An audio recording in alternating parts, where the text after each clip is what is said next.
এই ইসলাম নিয়ে আমরা সংসদ ভবন সাজাবো, রাজি আছি না নাই?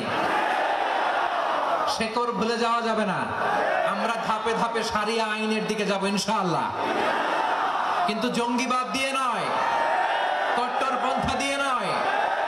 বাংলাদেশে যে ইসলামী দলগুলো আছে যারা ডেমোক্রেটিক পদ্ধতিতে অংশগ্রহণ করছে, তাদের সবার ভোট যদি আপনি মেলান কোন একটা নির্বাচনে, 30টার মতো আসনও তারা পায় নাই। লেস দেন 30, 300টার মধ্যে less than 30, less than 10%।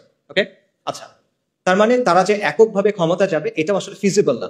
But তর্কের খাতিরে আমি ধরলাম এটা হইল। মনে করেন বাংলাদেশের কোনো একটা ইসলামী দল অথবা সবগুলো ইসলামী দলের কোনো একটা জোট তার 160টা আসন পেয়ে গেল, ক্ষমতায় গেল, আলহামদুলিল্লাহ, অনেকে বলে ফেলবে ঠিক আছে গেল, তারপর কি হবে? তারপর কি হবে? তারপর কিভাবে ইসলাম আনবেন? আপনি সংবিধান পরিবর্তন করে করে আনবেন? পসিবল না। কি পরিবর্তন করবেন? আপনার সংবিধান আপহেন্ড করতে হবে। এটা শপথ নিয়ে আপনি গেছেন।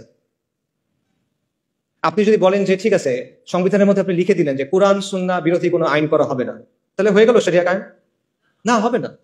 এর চেয়ে অনেক সুন্দর সুন্দর কথা পাকিস্তানের সংবিধানে আছে, চমৎকার চমৎকার সব কথাবার্তা আছে, but at the end of the day ওটা স্টিল একটা সেকুলার রাষ্ট্র। কাজে সংস্কারের মাধ্যমে আপনি চেষ্টা করতে পারবেন না। এবং দেখেন, এই যে আমরা যে আলোচনাগুলো শুনতেছি বিপ্লব গণঅভ্যুত্থান নিয়ে, ওখানে কিন্তু এই কথাগুলো আসতেছে যে গণঅভ্যুত্থানের বৈধতা আপনি সংবিধান থেকে পাবেন না, গণঅভ্যুত্থান করতে হলে সংবিধানের বাইরে গিয়ে করতে হবে। এই কথাগুলো আসতেছে না? নতুন গঠন করতে হলে পুরনো সংবিধান দিয়ে হবে না। তো আপনি যদি এতটুক কাজ সংবিধানের মধ্যে না করতে পারেন, আপনি সেকুলারিজম থেকে ইসলামী ব্যবস্থায় যাবেন, সেটা আপনি কেমনে সংবিধানের মধ্যে দিয়ে করবেন বা কেমনে এই প্রসেসের মধ্যে করবেন? এটা আনরিয়ালিস্টিক, ইট ইজ পসিবল না, ইম্পসিবল। এখানে আরো অনেকগুলো বিষয় আসলে আছে, অত কথা বললাম না, সময় হয়ে যাচ্ছে। দুটো পয়েন্ট বলি।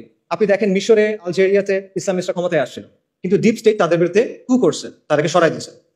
তিউনিসিয়াতে সেম জিনিস হয়েছে, কিন্তু তিউনিসিয়াতে যারা ক্ষমতায় আসছিল তারা ইসলামিস্ট ছিল না, তারা ছিল সাবেক ইসলামিস্ট যারা পরবর্তীতে লিবারাল ডেমোক্রেট হয়েছে, তাদেরকেও কু করে সরাই দিয়েছে। এবং এই ব্যবস্থায় যারা গেছে তারা নিজেরা চেঞ্জ হয়ে গেছে। 1980-র দশকে অনেকগুলো মুসলিম দেশের ইসলামী মুভমেন্ট গুলা অনেক তর্ক বিতর্কর পর একটা সিদ্ধান্ত নিয়েছিল যে ঠিক আছে, আমরা ইসলাম কায়েমের জন্য ডেমোক্রেটিক পদ্ধতি ইউজ করব। এটার উদ্দেশ্য কি? আমরা ক্ষমতায় যাব, তারপর আমরা ধীরে ধীরে ইসলাম কায়েম করার চেষ্টা করব। ভালো উদ্দেশ্য। তারপর কি হয়েছে? 40 বছর পর হয়েছে যে আমরা দেখতেছি যে তারা নিজেরা এখন ইসলামী রাষ্ট্রের কথাই বলে না। এদের অনেকেই, সবাই না, অনেকেই। এরা এখন কি বলে? এখন তারা বলে কল্যাণ রাষ্ট্রের কথা, ওয়েলফেয়ার স্টেট, প্লুরালিজমের কথা। এরা এখন বলে যে লিবারাল ডেমোক্রেসির কথা। অর্থাৎ তারা সিস্টেমে ঢুকছিল সিস্টেমটা চেঞ্জ করার জন্য, সিস্টেমের জায়গায় আছে, তারা চেঞ্জ হয়ে গেছে। এটা হলো অবস্থা। তো সংস্কারের মধ্য দিয়ে আসলে এইভাবে এই পরিবর্তন সম্ভব না। বাস্তবতা হলো, আপনি যদি সেকুলার ব্যবস্থা থেকে যে ট্রান্সফরমেশনটা প্রয়োজন ইসলামী ব্যবস্থায় যাওয়ার জন্য, সেটার জন্য প্রয়োজন বৈপ্লবিক পরিবর্তন এবং রেভলিউশনারি মিনস। এটাই বাস্তবতা। এবং এটা শুধুমাত্র ইসলামের ক্ষেত্রে প্রযোজ্য না, এটা যে কোনো ব্যবস্থার ক্ষেত্রে প্রযোজ্য। যখন পৃথিবীতে রাজতন্ত্রের বদলে রিপাবলিক আসে, তখন সেটা বৈপ্লবের মাধ্যমে আসছে, বৈপ্লবিক পদ্ধতির মাধ্যমে আসছে। এবং এটা একটা ঐতিহাসিকভাবে প্রমাণিত সত্য।